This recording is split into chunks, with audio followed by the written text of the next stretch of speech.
Hello दोस्तों, नमस्कार। आज हम इस छोटे से वीडियो में बात करेंगे कि कॉन्टैक्टर क्या होता है और कॉन्टैक्टर का उपयोग कहाँ किया जाता है। तो दोस्तों, अगर आप चैनल पर नए हैं तो प्लीज़ चैनल को ज़रूर सब्सक्राइब कर लीजिए। तो चलते हैं, वीडियो को स्टार्ट करते हैं कि कॉन्टैक्टर क्या होता है और कॉन्टैक्टर स्विच के बीच में क्या अंतर होते हैं। इन सभी महत्वपूर्ण चीज़ों के विषय में आज हम बात करेंगे, तो आप वीडियो को फुल वॉच करिए। तो हम पहले बात कर लेंगे कि कॉन्टैक्टर क्या होता है। दोस्तों, आपने अपने घरों में लगने वाले स्विच को तो ज़रूर देखा होगा। ये स्विच ऑन ऑफ करने में काम आते हैं। उसी तरह से कॉन्टैक्टर भी हमारी एक तरह की स्विच होती है जो इलेक्ट्रिक उपकरण को ऑन ऑफ करने में काम आती है। तो दोस्तों, अब आप लोग यह सोच रहे होंगे कि नॉर्मल स्विच और कॉन्टैक्टर के बीच में क्या अंतर होते हैं, जिसके कारण हम इंडस्ट्री में नॉर्मल स्विच की जगह कॉन्टैक्टर क्यों उपयोग करते हैं। तो अब हम जान लेंगे दोस्तों कि नॉर्मल स्विच और कॉन्टैक्टर के बीच में क्या अंतर होता है। तो दोस्तों, अगर हम नॉर्मल स्विच और कॉन्टैक्टर के बीच में बात करें तो कुछ लोग कहते हैं कि नॉर्मल स्विच लो रेटिंग की चीजों को ऑपरेट करने के लिए उपयोग में होती है और कॉन्टैक्टर ज्यादा पावर या ज्यादा रेटिंग की चीजों को ऑपरेट करने के लिए होता है। दोस्तों, यह बात तो बिल्कुल सही है, लेकिन इन दोनों में एक मेन डिफरेंट होता है जो कि इन दोनों को पूरी तरह से अलग करता है। अगर आपको बिल्कुल सिंपल तरीकों से बताएं तो आप ऐसा कह सकते हैं कि जो नॉर्मल स्विच होती है वो मैकेनिकल ऑपरेटेड होता है, लेकिन जो हमारा कॉन्टैक्टर होता है वो इलेक्ट्रिकल ऑपरेटेड स्विच होता है। अब यह सवाल आ जाता है दोस्तों कि इलेक्ट्रिकल ऑपरेटेड और मैकेनिकल ऑपरेटेड स्विच के बीच में क्या अंतर होता है।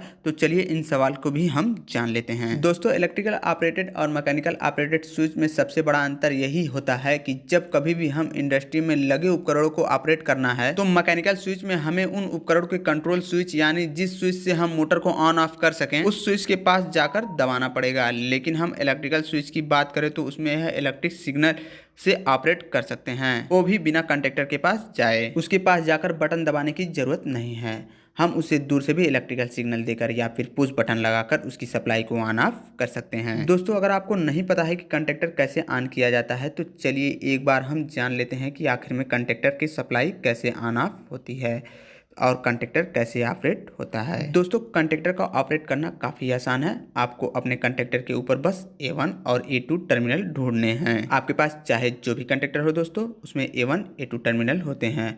यह A1 A2 टर्मिनल कुछ कॉन्टैक्टर के साइड में भी होते हैं और कुछ कॉन्टैक्टर के A1 टर्मिनल एक साइड में और A2 टर्मिनल दूसरी साइड में होते हैं। दोस्तों, आपको एक बात ध्यान में रखनी है कि A1 A2 टर्मिनल कहीं पर भी हो, लेकिन कॉन्टैक्टर में ये दोनों टर्मिनल होते जरूर हैं। अब आपको ध्यान से A1 A2 टर्मिनल के पास देखना है, तो वहां पर भी जैसे दोस्तों वीडियो में दिख रहा है ठीक उसी प्रकार वोल्टेज और फ्रीक्वेंसी लिखा होगा। तो दोस्तों, यहाँ पर जो 220 वोल्ट लिखा है इसका मतलब यह है कि हमारा जो कॉन्टैक्टर के अंदर जो कॉइल है वह सिर्फ 220 वोल्टेज पर ही ऑपरेट होगा। मतलब जैसे ही हम हमारे कॉन्टैक्टर में A1 A2 टर्मिनल पे फेज या न्यूट्रल 220 वोल्टेज कनेक्ट करते हैं तो हमारा कॉन्टैक्टर ऑन हो जाएगा। कॉन्टैक्टर ऑन होने से सप्लाई ऑन हो जाएगी, यानी सर्किट में करंट फ्लो होने लगेगा। सबसे महत्वपूर्ण बात दोस्तों, जैसे कि हमारे जो कॉन्टैक्टर होते हैं उसमें A1 A2 टर्मिनल के बीच में जो 220 वोल्टेज लिखा होता है उसका मतलब यह नहीं है कि अगर हम 220 वोल्टेज से ज़्यादा वोल्टेज सप्लाई देते हैं तो हमारा कॉन्टैक्टर खराब हो जाएगा। दोस्तों, इस 220 वोल्टेज का मतलब है कि हमारे कॉन्टैक्टर को ऑन करने के लिए इतनी सप्लाई की जरूरत है। अगर हम बात करें कि इस कॉन्टैक्टर की रेंज मतलब कि रेटिंग कितनी है, तो आप इसके साइड में जो टेबल बने हुए हैं आप उस पर देख सकते हैं। उसमें जो करंट और वोल्टेज लिखा होता है वो हमारे कॉन्टैक्टर की रेटिंग होती है,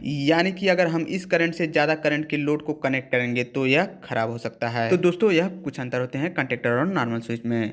अब हम बात कर लेते हैं कि कॉन्टैक्टर को लगाते वक्त किन किन बातों का ध्यान रखना चाहिए। दोस्तों, आपको जब भी कॉन्टैक्टर लगाते हैं तो आपको यह ध्यान में रखना चाहिए कि कॉन्टैक्टर एक तरह का स्विच ही होता है। कॉन्टैक्टर किसी भी तरह का प्रोटेक्शन नहीं देता है, इसीलिए इसके साथ में हमेशा कोई ना कोई सर्किट ब्रेकर लगाना जरूरी चाहिए। कई बार हम कॉन्टैक्टर के साथ ओवरलोड रिले भी लगाते हैं। अगर आप ओवरलोड रिले नहीं लगा रहे हैं तो आप MCB जरूर लगाइए। हमें लोड को प्रोटेक्शन के लिए कोई ना कोई ब्रेकर लगाना जरूरी चाहिए। दोस्तों, हमारा कॉन्टैक्टर एक तरह का स्विच ही होता है, इसे हम पुश बटन की मदद से ऑन ऑफ कर सकते हैं। पुश बटन की जगह चाहे तो कंट्रोलर को इलेक्ट्रिकली भी ऑपरेट कर सकते हैं, मतलब कि कॉन्टैक्टर के पास जाए बिना भी हम उसे ऑपरेट कर सकते हैं। जैसे कि हमारे खेत में मोटर लगी हुई है तो हम उसे चाहे अपने मोबाइल से भी ऑन ऑफ कर सकते हैं। इसके अलावा कॉन्टैक्टर के साथ में हम चाहे तो टाइमर भी लगा सकते हैं, जैसे कि हम चाहे 10 मिनट के बाद हमारा मोटर ऑन हो जाए और 5 मिनट के बाद ऑफ हो जाए। यह सब आप कॉन्टैक्टर की मदद से कर सकते हैं। यह चीज़ नॉर्मल स्विच के साथ नहीं कर सकते, तो ऐसे फ्रीडम की वजह से ही हम कॉन्टैक्टर का उपयोग करते हैं। तो हमें उम्मीद है दोस्तों कि आपको कॉन्टैक्टर से जुड़े हर सवालों के जवाब मिल गए होंगे। तो आज का वीडियो यहीं तक,